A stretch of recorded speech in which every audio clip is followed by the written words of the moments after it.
you've probably heard this idea that Mitt Romney is now talking a third-party alternative to the Democrats and, more to the point, Republican Donald Trump. Now, they're looking far and wide, but this issue of Gary Johnson, who looks likely to be the Libertarian candidate again, well, he keeps coming up. And I talked to the former governor about that. You have gotten a great deal of interest or curiosity seekers, I guess, kicking the Libertarian tires. What do you make of that? How much has your phone been ringing, email been popping, what?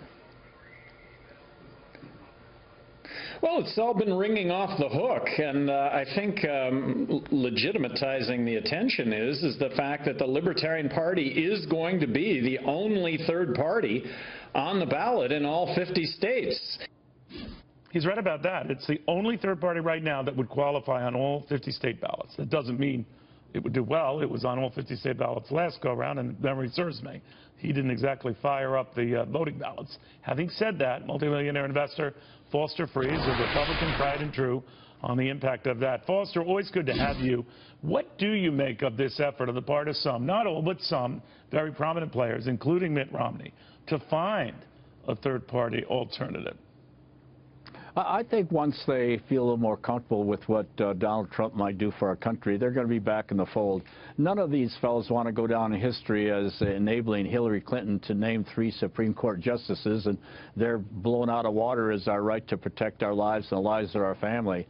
And so I think after they settle down, that'll change. And also, well, Donald why are you Trump so sure of that, Foster? I mean, seeing as some people have been surprised by some pivots, changes, some see them as big, some not so big. What makes you think that he would choose Supreme Court nominees markedly different than, let's say, a Hillary Clinton one?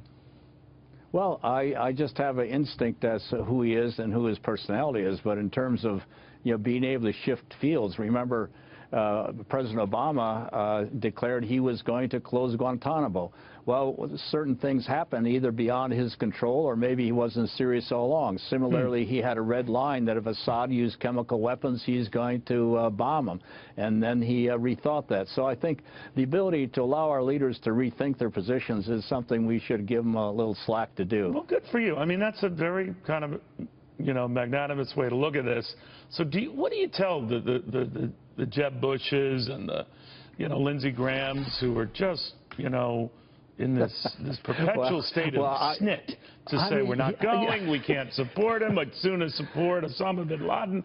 Of course, they didn't say that. But you know what I'm saying, that they're just viscerally against. Well, I mean, how can you blame them? I mean, they've been just massacred by almost all these folks. But Christie came back in, and of course, Ben Carson was never really challenged by Donald Trump. But, Lynn and I have been married for 54 years, and we've had some cross words during those 54 years. But there's a certain loyalty to certain principles, and I think America just stands for so much. Flying over these little houses today, and as I landed, this is a wonderful country. And these guys aren't going to jeopardize it just because their feelings were hurt. They're bigger than that, and I think they'll rise above it. I don't think they are, Foster. You might be bigger than that. What I'm loving about these guys is how childish and immature they're acting.